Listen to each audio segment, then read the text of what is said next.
ఏంటన్నా ఎప్పుడు ఏదో ఆలోచన. ఒకసారి అజయ్ని కలిసి మాట్లాడాలనుందరా. మాకు తెలుసన్నా నువ్వు పడే బాధ. పదన్నా అందరం కలిసి వెళదాం. వద్దురా, అందరం ఒకటేసారి బయటికి వెళ్తే పోలీసులు ప్రాబ్లం. అంతేకాదు అజయ్ నాతో మాట్లాడతాడో లేదో. నేను ఒక్కడినే వెళ్ళొస్తా.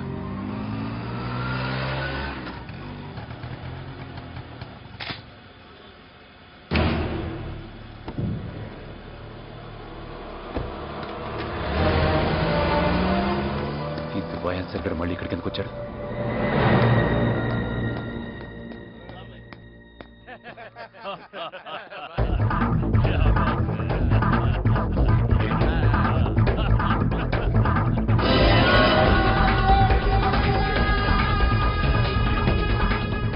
కోట్లు అడ్వాన్స్ భాయ్. ఇది చంపాల్సిన వాళ్ళ లిస్ట్. దుబాయ్ ఆసిఫ్ భాయ్ ఇది మీకు పర్సనల్ గా ఇమ్మన్నాడు. ఇక మన డ్రగ్స్ బిజినెస్ కి వస్తే పార్ట్నర్లందరూ ముంబై వాళ్లే. సరుకు సాలిడ్ గా పంపిస్తారు. వాళ్ళ డీలింగ్ ఏంటి? ఇతను ముఖర్జీ నా ముంబై పార్ట్నర్.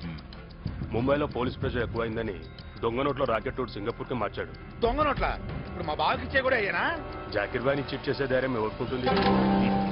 ఆ రోజు కాశీని డీల్ చేసినప్పుడే తెలిసింది బాయ్ పవర్ ఏందో. ఆ రోజు మీరు రిటర్న్ టికెట్ ఇచ్చినప్పుడు అందులో లెటర్ బాంబ్ ఉందేమోనని చాలా భయపడిపోయాను. ఎయిర్పోర్ట్కి వెళ్ళి కవర్ తీసి చూశాక తెలిసింది అందులో మీతో బిజినెస్ చేయడానికి ఇన్విటేషన్ ఉందని. మీది మాస్టర్ మైండ్ బాయ్. తప్పు చేశాం అన్సారీ. కాశీని మన బిజినెస్ లో చేర్చుకోవడం చాలా పెద్ద తప్పు. నీ వల్లే వాడితో బిజినెస్ చేయడానికి ఒప్పుకున్నారు. సిటీలో వాడికి పెరుగుతున్న పవర్ మనకి హెల్ప్ అవుతుందని నువ్వు అనుకున్నావు. అలా చేసినందుకు నేనిప్పుడు బాధపడుతున్నాను. ఏదేమైనా అన్సారీ, మనం కూడా జాగ్రత్తగా ఉండాలి. ఇలాంటి మీటింగులు ఢిల్లీలోనే పెట్టుకునేవాళ్ళు. పాండు లేడు కాబట్టి మనం ఇక్కడ కలిశాం. మీరు కూడా పాండుకు భయపడతారండి బాయ్? భయం కాదు అన్సారీ, అవసరం. 25 ఏళ్ల నుండి ఇక్కడున్న జనం బాయిని భగవంతుడిలా కొలుస్తున్నారంటే 2 కారణాలు. పాండుకి నా మీదున్న నమ్మకం, ఆ నమ్మకం మీద జనానికున్న నమ్మకం. ఇక్కడ మన హవా ఇలాగే నడవాలంటే విశ్వాసంగా పడుండే పాండు లాంటి వేట కుక్క చాలా అవసరం. మరి ఆ వేట కుక్క ఎక్కడ దొరికిందో చెప్పు బావా. 30 ఏళ్ల క్రితం చింతల్ బస్తీలో ఒక ల్యాండ్ సెటిల్మెంట్ కోసం గుడిసెల్ని ఖాళీ చేయమని లేబర్ని బెదిరించా. నా మాట వినకపోతే నా మనుషుల చేత ఆ బస్తీని తగలబెట్టించా. ఎవరికి నా మీద అనుమానం రాకుండా ఓ 2-3 కాపాడారు. వాళ్ళలో ఒకడు పాండు. ఇప్పటికీ నేనే కాపాడని నా మీద వాడికి ఎంతో నమ్మకం. ఆ నమ్మకంతోనే పాండు చేత కపాలని చంపించాడు. ఎందుకంటే బాయ్ చేసిన ఎన్నో మాటలకి ఆడొక్కడే సాక్ష్యం కాబట్టి. మీరు వెళ్ళండి. ఖుదాఫిస్. ఖుదాఫిస్. ఖుదాఫిస్ బాయ్. ఖుదాఫిస్. ఖుదాఫిస్ ఖుదాఫిస్.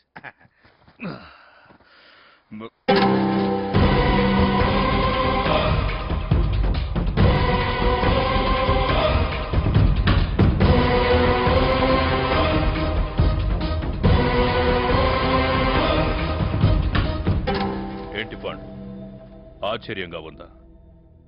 నువ్విక్కడ చూసిందంతా నిజమే. ఇలాంటి పనులు నీకు నచ్చవు, నువ్వు చేయలేవు. అందుకే ఇలాంటివన్నీ మస్తానికి వదిలేశాను. పాండు, నువ్వు మంచివాడివి, కానీ తెలివిగా ఆలోచించలేవు. చెప్పిన అర్థం కాదు. నిజమే, నాకు తెలివి లేదు. నేను మూర్ఖుణ్ణే. నాకేమాత్రమైనా తెలివుంటే నువ్వే దేవుడు అని ఎందుకు నమ్ముతాను? జనాన్ని నమ్మిస్తాను. నా కొడుకుని ఎందుకు దూరం చేసుకుంటాను? వాడికన్నా నీ మాటలకే ఎక్కువ గౌరవం ఎందుకు ఇస్తాను? పాండు, నోర్మై! నా పేరెత్తే అర్హత కూడా నీకు లేదు. జాకీర్ బాయ్ అని గర్వంగా చెప్పుకున్నాను. చివరికి నన్ను వేట కుక్కని చేశావు. ఆ వేట కుక్క నిన్ను వేటాడుతుంది. జాగ్రత్త.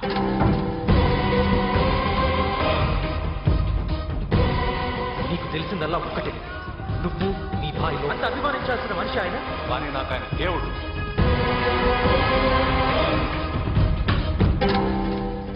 ఇప్పుడు పాండు పోలీసుల దగ్గరికి వెళ్తే? హలో హలో, కాశీ, నేనే. చెప్పు బాయ్. పాండుకి మన గురించి తెలిసిపోయింది. పిచ్చి పట్టిన కుక్కలాగా ఇక్కడి నుంచి వెళ్ళిపోయాడు. ఆ పిచ్చి కుక్క మనదైనా సరే దాన్ని ఖతం చెయ్యాలి.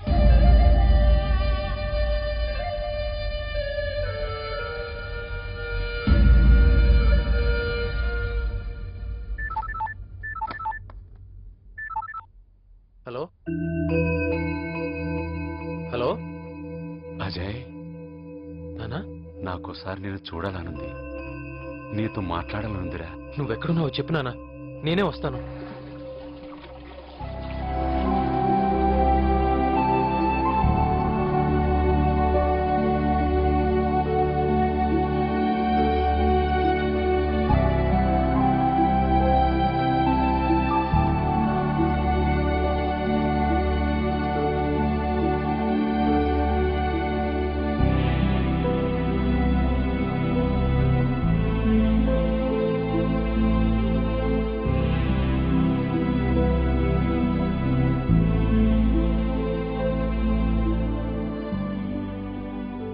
ఏంటి నాన్న అలా చూస్తున్నావు? ఒక్కసారి మనస్ఫూర్తిగా నేను చూసుకునేవరా. తెలియకుండానే మనసు ప్రశాంతంగా మారిపోయింది. రే, నా మీద నీకు కోపం లేదు కదా? కోపం ఎందుకు? చిన్నప్పటి నుండి నిన్ను కష్టపెడుతూనే ఉన్నా. నువ్వు అడుగులు వేస్తున్నప్పటి నుండి నీ చేత అడుగులు తప్పుగా వేయించాలని చూశాను. కానీ నువ్వే ప్రతి అడుగు కరెక్ట్ వేశావు. కానీ నేనే ఓ మంచి తండ్రిని కాలేకపోయాను. లేదు నాన్న, నువ్వెప్పుడు మంచి తండ్రివే. నువ్వు మంచి కొడుకు కాబట్టే ఆ మాట అంటున్నావు. దేవుడు తప్పు చేశాడురా. నేను నా తండ్రిగా, నన్ను నీ కొడుకుగా పుట్టించాల్సిందే. అప్పుడు నువ్వు నన్ను ఎంత బాగా చూసుకునేవాడు. చచ్చా, ఏంటి నాన్న చిన్నపిల్లాళ్ళ? అవును, ఇక నుండి నేను చిన్నపిల్లాడినే. నువ్వు ఏం చెప్పినా వింటాను. నేను తప్పు చేస్తే కోపట్టం కాదు, బెత్తం పట్టుకొని బెదిరించాలి. అజయ్, నన్ను క్షమించరా.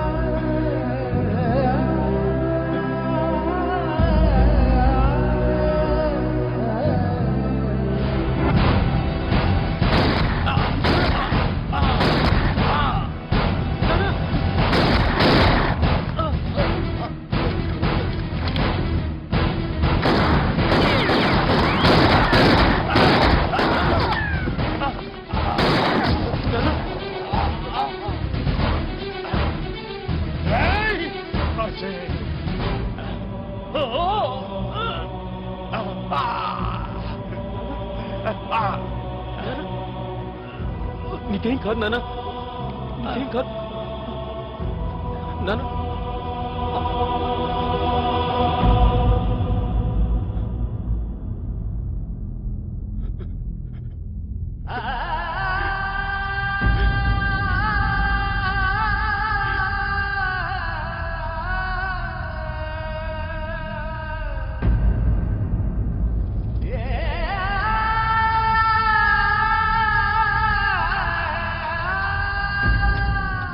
ఈ గొడవల్లో నీకేమన్నా అయితే ఒంటరి వాడిగా మిగిలిపోయేది నేనే.